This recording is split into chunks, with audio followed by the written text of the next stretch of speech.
The wind screamed at 30,000 feet.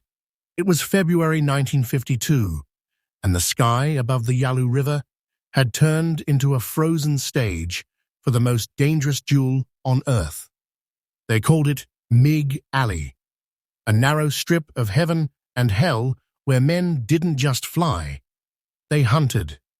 Colonel Jiang Wei sat in the cockpit of his MiG-15, the sunlight flashing off its silver fuselage. Below him, the Korean mountains rolled in endless grey folds, dusted with snow, carved by artillery fire. His radio hissed with static and confidence. "American air power?" he said, his voice calm but laced with pride.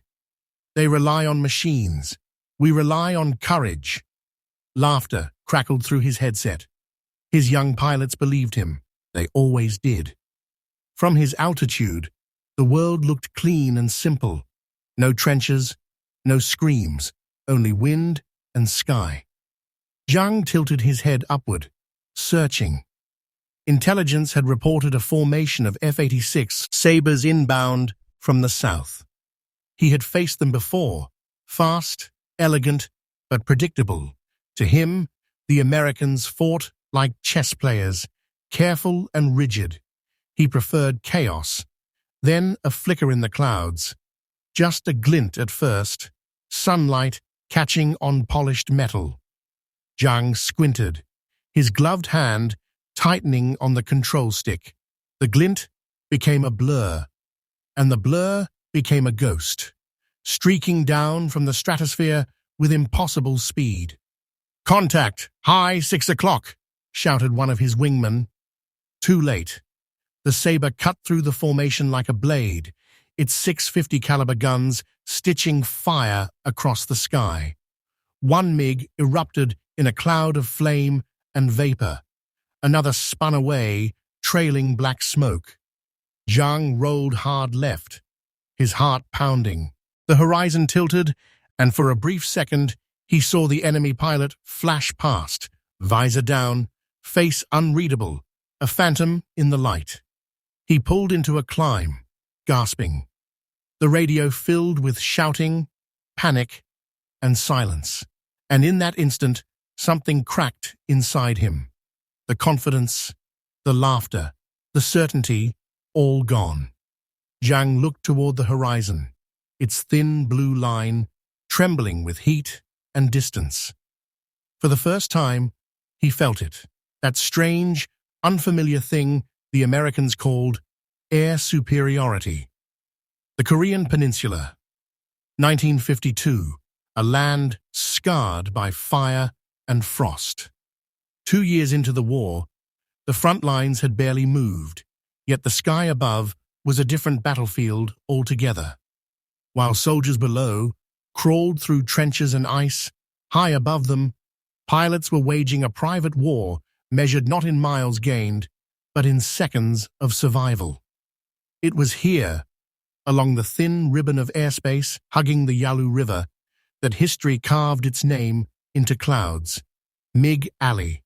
The name alone sent shivers through American squadrons and stirred pride among Chinese and North Korean airmen. It was the only place on Earth where the world's two greatest air powers met face to face, and the stakes were nothing less than the future of aerial dominance. The Americans brought their shining new weapon, the F-86 Sabre, a jet born from the wreckage of World War II and refined in the crucible of speed. Sleek, with swept wings and a shark-like nose, it could reach over 680 miles per hour, matching its Soviet-built rival, the MiG-15, blow for blow. The Sabre was faster in a dive, steadier at high speeds, and blessed with radar gunsights, technology that gave its pilots a hunter's precision. The MiG, by contrast, was raw power. Built for the climb, it could soar higher and faster in the vertical, giving Chinese and Soviet pilots the advantage of striking from above. Its twin 23mm cannons and a single 37mm gun made it a flying guillotine. One good hit could tear a Sabre apart, but what the MiG had in strength, it lacked in subtlety. Its controls stiffened in dives, its guns kicked like a mule, and its cockpit visibility was narrow, a weakness American pilots learned to exploit. In late 1951, Chinese commanders, bolstered by new waves of volunteers and Soviet instructors flying under volunteer aliases, grew overconfident. They believed the Americans' technological edge was overstated, that morale, not machinery, won battles. The communist press published proud declarations that the people's pilots will humble the imperial sky. In briefings, officers like Colonel Jiang Wei were told the Americans relied too much on gadgets and radar, that their spirit was soft. Jiang, a veteran of the Chinese Civil War, had seen victory born from willpower before. Machines could fail, men could not. He carried that conviction into the skies of MiG Alley, certain that faith and ferocity could match steel and circuitry. But while Jiang's confidence was growing, the Americans were quietly rewriting the rules of air combat. The 4th Fighter Interceptor Wing, operating out of Suwon and Kimpo air bases, was packed with aces, veterans from the European and Pacific fronts of Wabibawutu. They knew what it meant to fight an enemy who underestimated them. Among them was Major George Davis, who would become one of the most decorated pilots of the war. He had a saying, "Altitude is life insurance, speed is survival." The Sabre pilots learned to stalk the MiGs, using radar intercept data from Japan and ground observers to predict flight paths. They climbed high, then dove into the enemy formations like hawks striking pigeons. The first warning many Chinese pilots had of their presence was the sudden glint of sunlight, and then the shriek of gunfire. By early 1952, the kill ratio told its own story. For every American Sabre shot down, the MiG forces were losing 5. The numbers were hidden from the Chinese press, but not from the pilots who survived. Debriefings grew tense. Questions were raised. How were the Americans turning the tide so decisively? Jiang, sitting in his command tent at Antung Airfield, often stared at the maps, covered in red and blue pins. Each blue one represented a fallen comrade, each red one an enemy downed. The red pins were fewer now, clustered only around the early months of the campaign.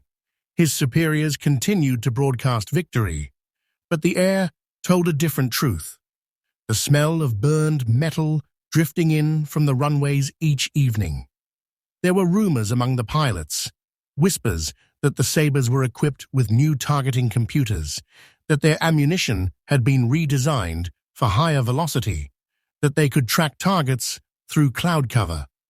Some said the Americans had even begun rotating their most skilled aces into the war, men like James Jabara, the world's first jet ace, whose record terrified both Soviet and Chinese squadrons.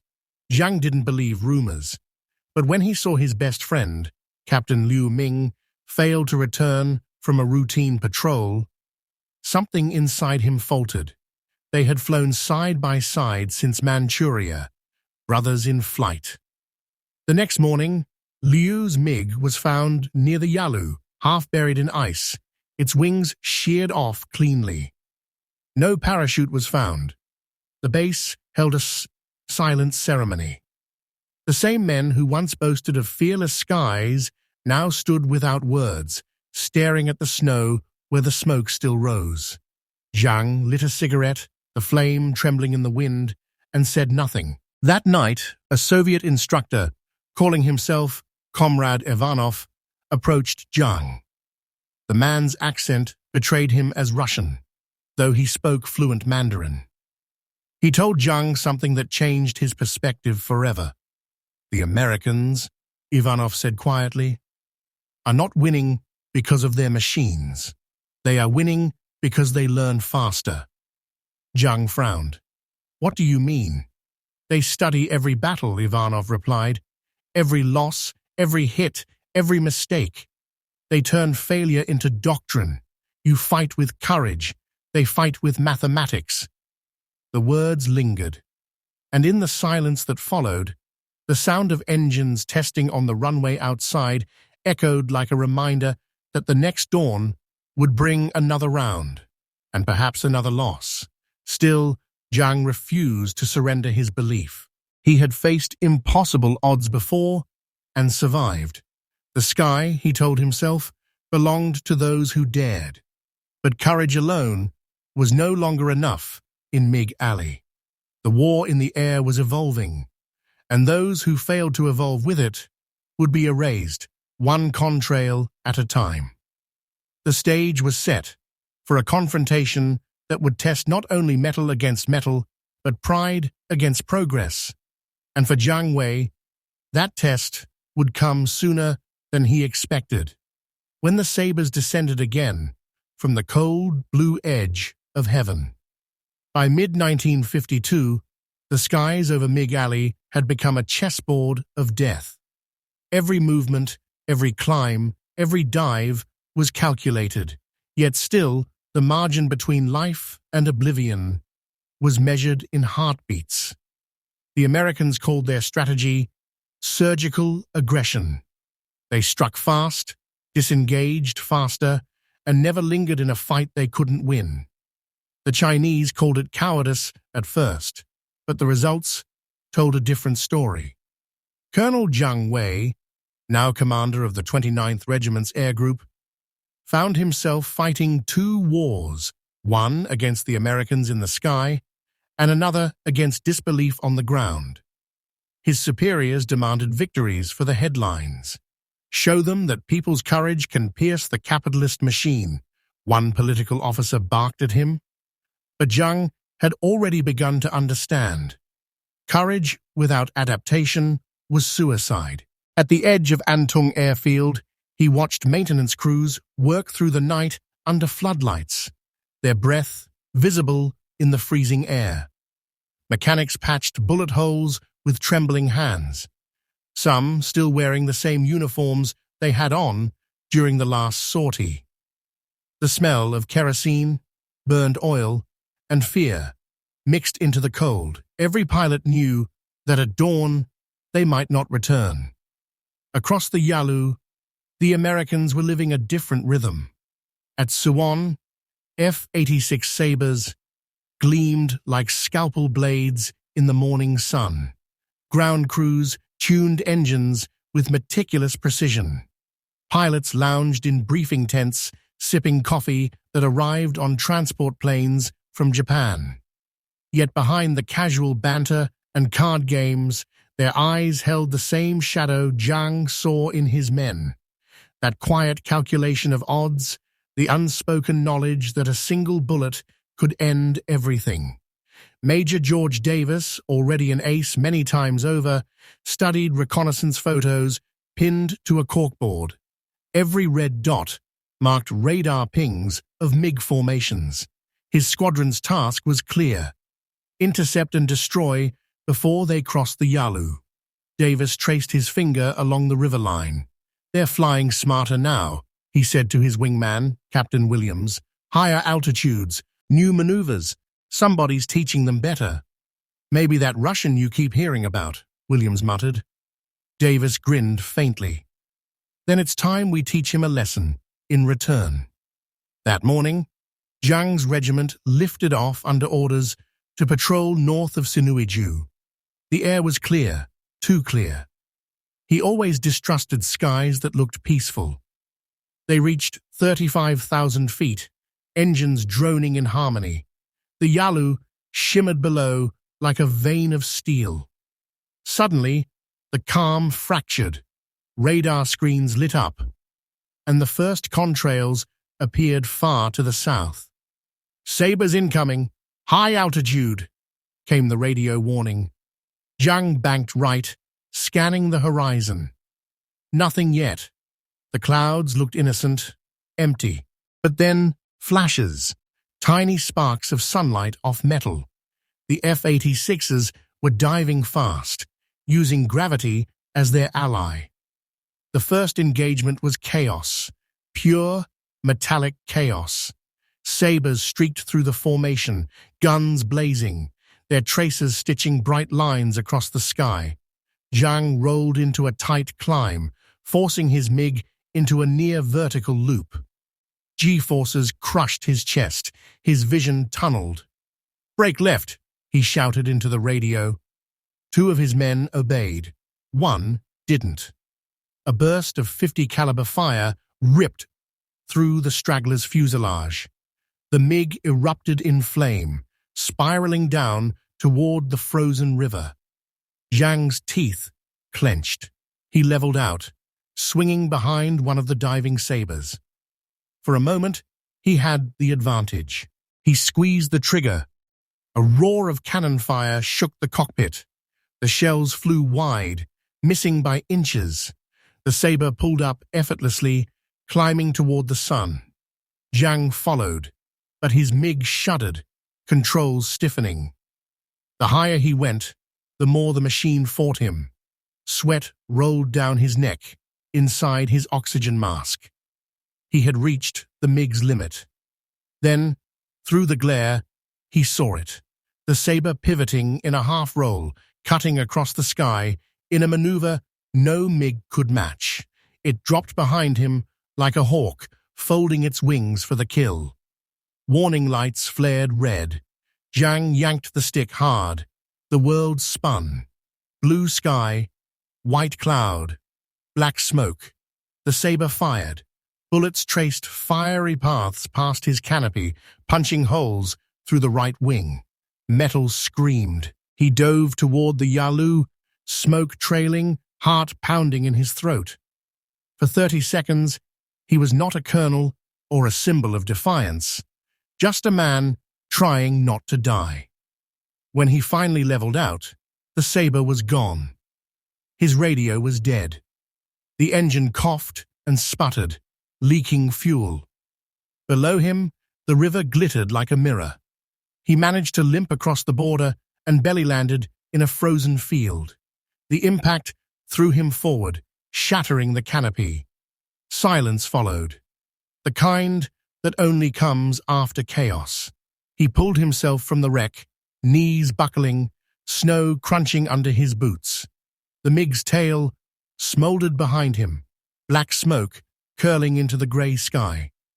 He looked up and saw the faint contrails of the Sabres vanishing into the distance, graceful, effortless. That night, in the dim light of the infirmary, Zhang stared at his burned hands. The nurse said something, but he didn't hear. His thoughts were trapped in that brief moment when he'd looked up and realized he was outmatched not by cowardice or luck, but by mastery. He began to study. He requested every debriefing, every flight log, every wreck analysis. He demanded simulator time, diagrams, ballistic data. His superiors frowned at his obsession, but he ignored them. Pride had nearly killed him. Now he sought understanding. He began to see the war differently, not as a contest of ideology, but as evolution. The Americans weren't relying on machines alone. They were merging man and machine, turning instinct into algorithm, chaos into precision. The more he learned, the quieter he became. The laughter in the officers' mess faded. The bravado thinned. And though he still wore his uniform, a part of him had already crossed an invisible border, from belief into doubt, from arrogance into clarity. The next time he climbed into his MiG, the frost on the canopy glittered like a warning. Above the clouds, the contrails were already there, waiting. And in that white emptiness, Zhang knew this war would not be won by shouting at the sky. It would be won by those who learned to listen to it. The lesson was taking shape, one burning aircraft, one humbled commander at a time. The winds of MiG Alley were shifting, and soon the balance of pride and power would collapse completely. The snow had turned to sleet by March. It fell in thin, needling lines across Antung airfield, coating everything in a dull silver sheen. The pilots called it the season of ghosts, the weeks when visibility dropped so low you could barely see your own wings, yet missions still launched into that grey oblivion. Colonel Jiang Wei stood at the edge of the runway, hands clasped behind his back, staring into the curtain of rain. His once proud regiment was reduced to half strength. The barracks were quieter now, stripped of laughter and boasting. Even the mechanics worked in silence, their faces hidden beneath soaked caps.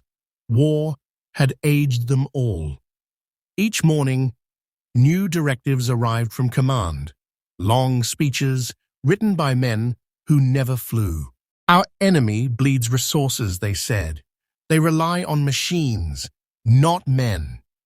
Jiang read these memos with growing detachment. He no longer believed them. The Americans were bleeding too, yes, but they were learning faster than anyone thought possible.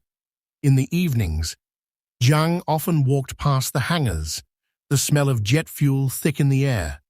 There, he would see the new pilots, boys barely 20, hunched over makeshift notebooks, copying maneuvers from diagrams pinned to the wall. He remembered his own early days, the thrill of defiance, the faith in invincibility.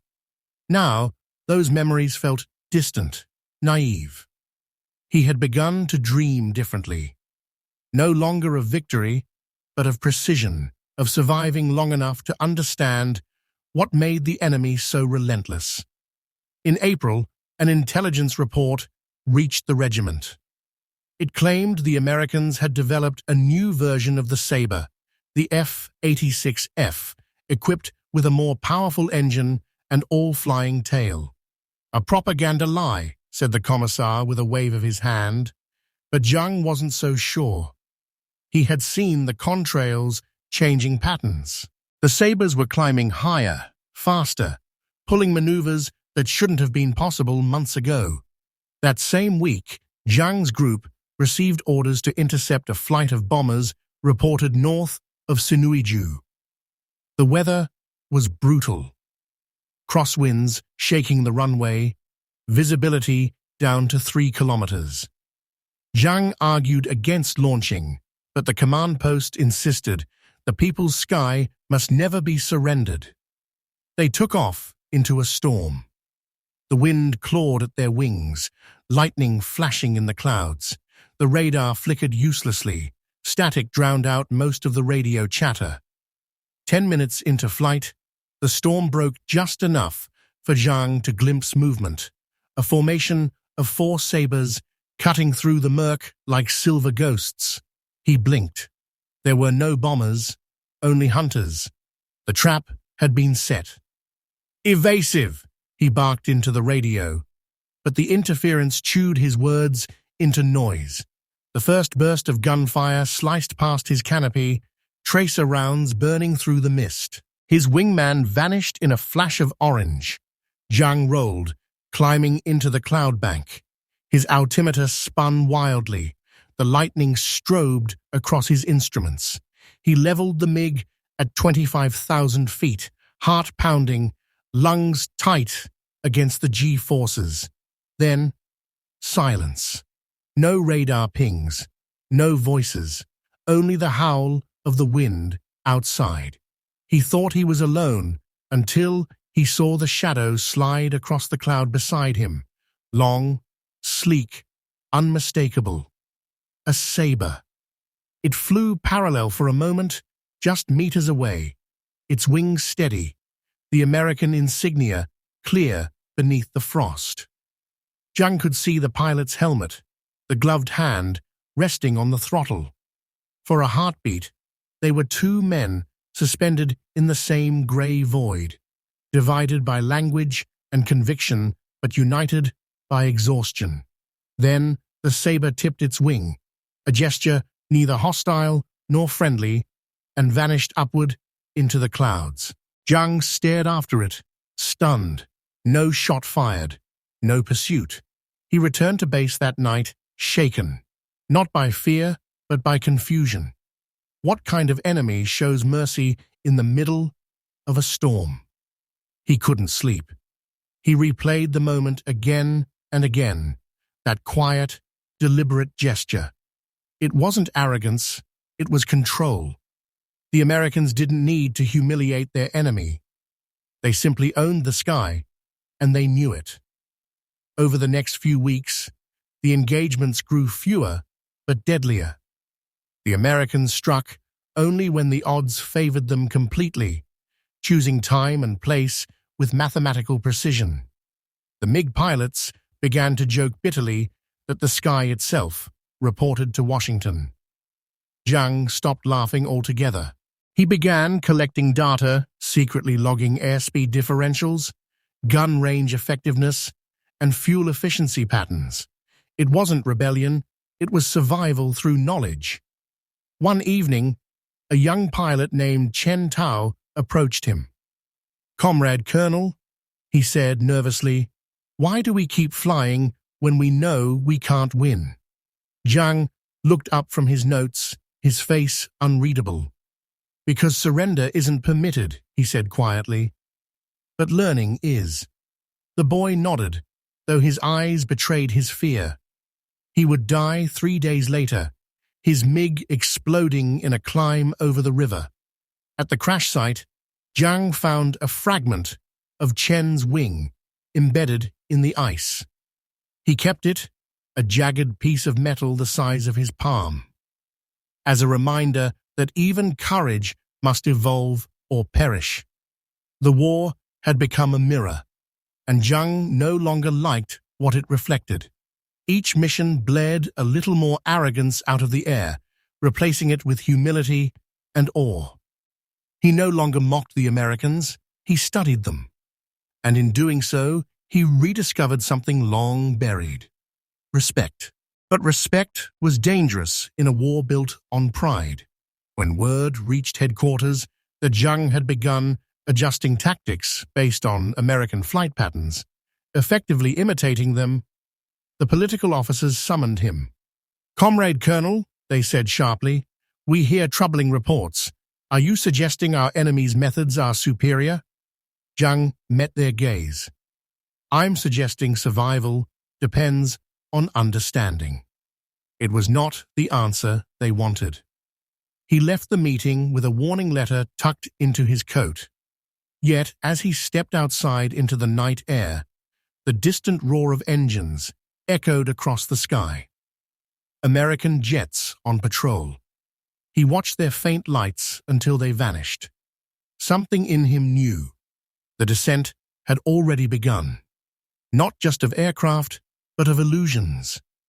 The MiG Alley that once symbolized confidence was now a graveyard of pride, and from that graveyard, truth was beginning to rise like smoke. By late May, the rhythm of war had changed. The thunder of engines no longer inspired pride, only fatigue. MiG Alley, once alive with duels, was now a ghost corridor patrolled by the few who still believed they could make a difference. Colonel Zhang Wei stood before the operations map, tracing the river with a trembling finger. The red lines of Chinese patrol routes had thinned to a handful. The Americans had seized the upper altitude, the holy zone above 40,000 feet, unreachable to most MiGs. Every new pilot sent up there returned with the same haunted look. "They came from above," they whispered. "We never even saw them." The Americans now fought like predators, not opponents, striking in silence, choosing when to appear and when to vanish. Their sabers gleamed in the sun like blades, and their discipline was absolute. Zhang's superiors refused to admit defeat. "The imperialists grow desperate," declared the latest broadcast. "Their morale crumbles. but the radio static that followed sounded almost like laughter. That morning, Zhang received a sealed envelope marked Top Confidential. Inside was a new directive. Effective immediately, all flight groups will double sortie frequency. The enemy must be shown the might of the People's Air Force. He stared at the page until the words blurred. Double sorties, with half the aircraft operational. It wasn't strategy, it was suicide. He crumpled the order in his fist. Outside, the airfield buzzed with mechanical chaos. Crews worked feverishly, scavenging spare parts from wrecks. A few mechanics argued over which planes were even safe to fly. Zhang ignored them all. His thoughts were elsewhere, drifting to that moment in the storm, the silent Sabre beside him. That American pilot had spared him. Why? Mercy, pity, or perhaps understanding. The kind that passes only between those who've seen the sky devour too many men. At dusk, Zhang gathered his remaining pilots in the mess hall. The air smelled of kerosene and boiled rice. Their faces were pale, their eyes rimmed with exhaustion. Tomorrow, he began, we fly north, intercept Group Sabre 5 near the river. But listen carefully, we will not fight by their rules anymore. A murmur spread through the room. Zhang pointed to the chalkboard, where he'd drawn a rough map. We've been climbing into their domain, higher, slower, predictable. That ends now. We strike from below, where their advantage fades. Low altitude, hit and dive tactics, formation breaks on command. No heroics. Someone laughed nervously. Comrade Colonel, that's unorthodox. Zhang smiled faintly. So is survival. The next morning dawned clear, the sky a cold, hard blue. The snow had melted, leaving the runways slick with water and oil. Zhang climbed into his MiG, the cockpit damp with condensation. His hands felt steady for the first time in weeks. Red 5 cleared for takeoff, came the tower's voice. Engines roared. The jets lifted in sequence, streaking eastward over the Yalu River. As they approached the combat zone, radar pinged, multiple contacts closing fast. Sabres. Targets confirmed. Altitude 32,000 feet, came the warning from ground control. Hold formation, Zhang ordered. We go in low. They dropped beneath the contrails, skimming the edge of the clouds. Sunlight flared off their wings. Zhang saw them now, the Sabres, diving with surgical precision. But this time, his men didn't rise to meet them. Instead, they slipped beneath the attack, reversed direction, and struck from below. The first burst caught an F-86 off guard, flames blooming from its tail. "Hit confirmed," shouted one of the younger pilots. Zhang didn't cheer. He banked sharply, pulling into the shadow of a ridge, heart pounding. The Sabres regrouped fast, impossibly fast, and the sky turned into chaos. Tracers sliced through the air like comets. 2 MiGs went down in seconds. Zhang's canopy shuddered as rounds tore past, but he kept his course, diving to break radar lock. "Red leader, they're everywhere," a voice screamed. "Stay low," Zhang barked. "Use the ground." But the Americans adapted almost instantly. They followed, hugging the terrain with impossible control, chasing the MiGs through valleys and over ridge lines. Their new Sabres could climb, dive, and roll like living things. Zhang felt his plane tremble under the strain. His warning lights flickered red. He pulled a hard left, rolling to evade a pursuing jet, only to find another Sabre rising to meet him head-on. For one terrifying second, they were nose to nose. Zhang fired. The Sabre veered, smoke trailing from its wing. But in that moment of triumph, something inside Zhang's engine snapped. A metallic shriek, a burst of fire, and then silence. The MiG began to fall. Wind howled through the cockpit as the horizon spun wildly. He fought the controls, but the stick was dead. Altitude 12,000 feet, 10,000. He tore off his mask, the cold air slicing his face. Below him stretched a wasteland of frozen rivers and burned villages. At 6,000 feet, he pulled the eject handle. The canopy exploded. The world vanished into white and thunder. Moments later, he was falling through open sky, weightless, breathless, free. The parachute snapped open with a violent jolt. Above him, the air battle raged on, distant but relentless. Tracer lines crossed the sky like the handwriting of gods. He watched as one MiG spiraled downward, trailing smoke, then burst into flame. Another Sabre climbed high, victorious, sunlight flashing off its silver hull. For the first time, Zhang felt no hatred, only awe. He landed hard in a field of dead grass, rolling to absorb the impact. His knees buckled. The silence was deafening. Only the faint echo of jets remained. He sat there, staring at the sky, the same sky that had once made him proud, then afraid, then humble.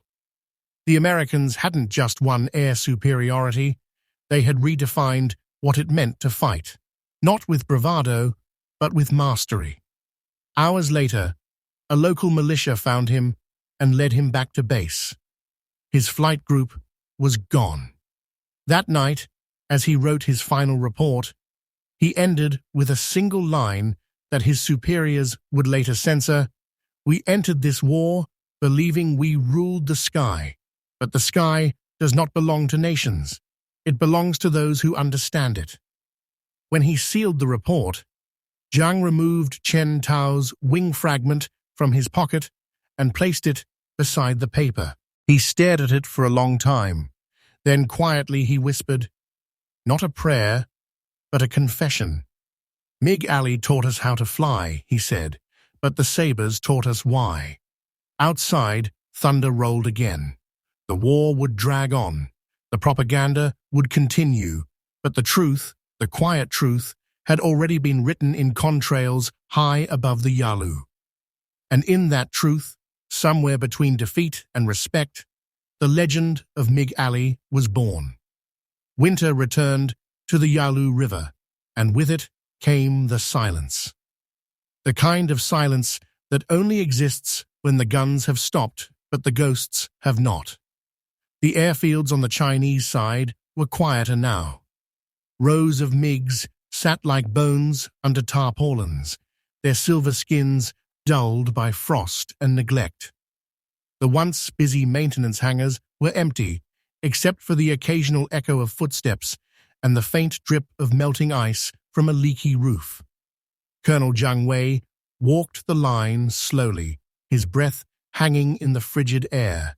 His uniform was pressed, his boots polished, but his eyes looked far away, somewhere above the clouds where he had once ruled, or thought he had.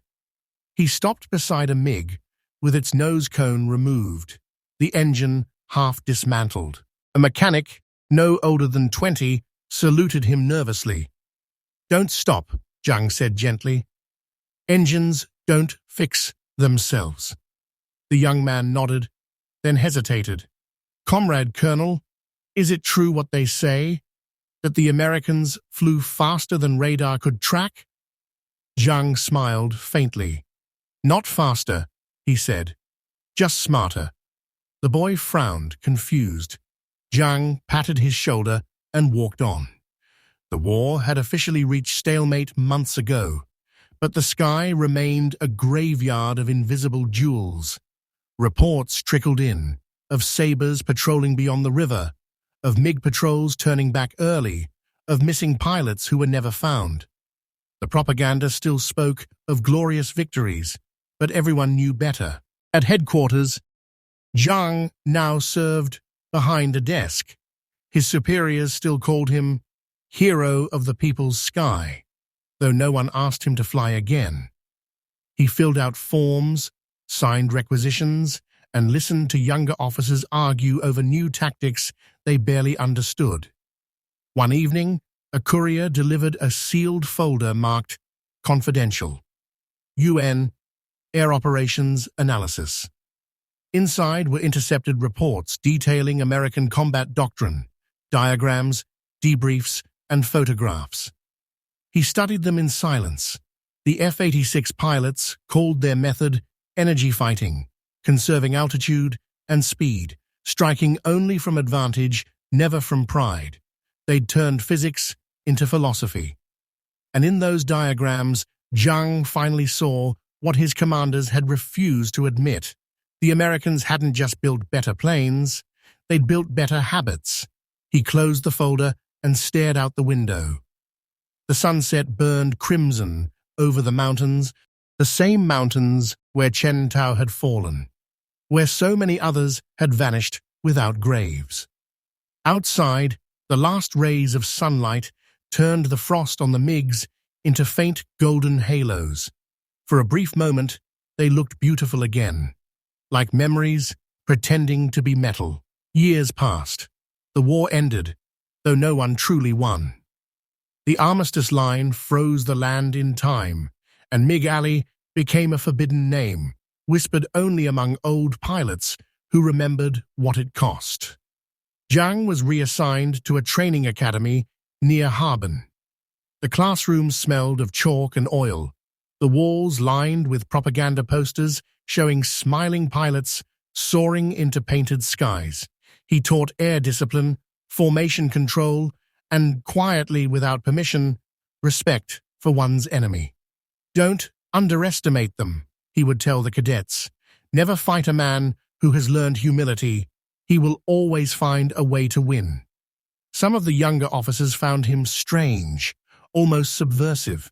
A few reported his remarks, but his reputation shielded him. Command dared not touch a war hero, even a thoughtful one.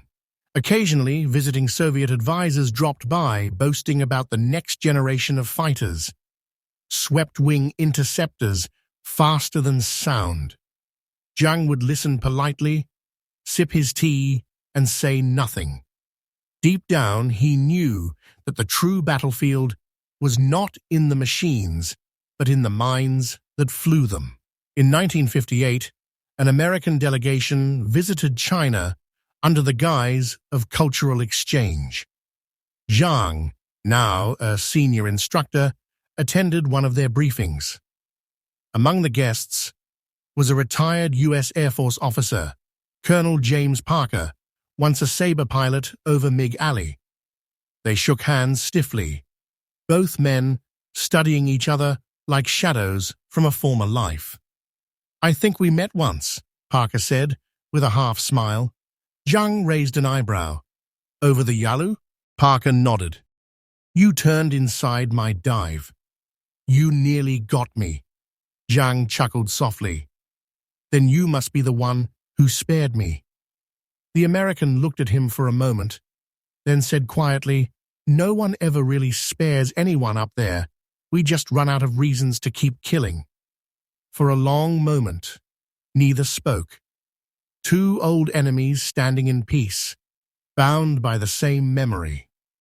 The sound of jet engines echoing across frozen mountains. When they parted, Parker offered a salute, not as victor or rival, but as one pilot to another. Zhang returned it without hesitation. Years later, after retirement, Zhang often visited the old airfield at Antung. The runways were cracked, the hangars collapsed, wild grass pushing through concrete. Only one MiG remained, a rusted shell displayed under a sagging canopy, its red star barely visible through corrosion. He would sit beside it with a thermos of tea, watching the river glimmer under the afternoon sun. Sometimes he swore he could still hear them, the faint roar of engines, the whispers of comrades lost to the clouds. Children from nearby villages would come to stare at the old man by the plane, To them, he was a relic, a story come to life. "Grandfather?" one boy once asked. "Who won the war?" Zhang smiled, his eyes drifting toward the horizon. "No one," he said, "but some learned faster than others." The boy frowned, confused, then ran off laughing. Zhang poured another cup of tea and whispered to the wind, "Fly straight, little one. The sky forgives no pride." When he died in the winter of 1971, the Academy buried him without ceremony. Just another veteran in an unmarked plot near the airfield. But among the few who still remembered MiG Alley, his name carried a quiet reverence. Years later, when Western historians declassified combat records, they found Zhang Wei listed in U.S. pilot reports, his callsign misheard as Red Eagle.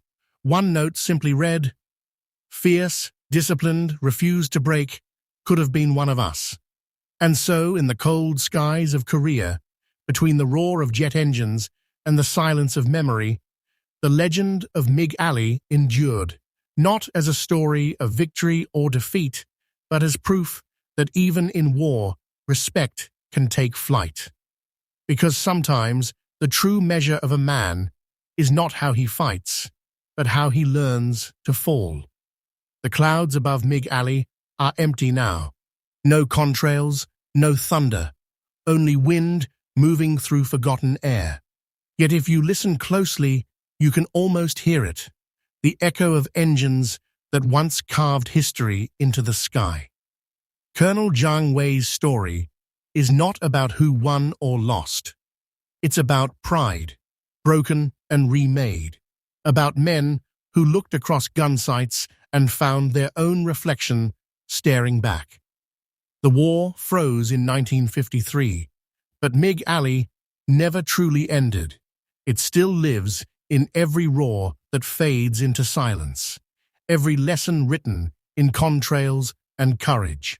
So if this story moved you, subscribe to POW Tales, where every silence of war finds its voice again.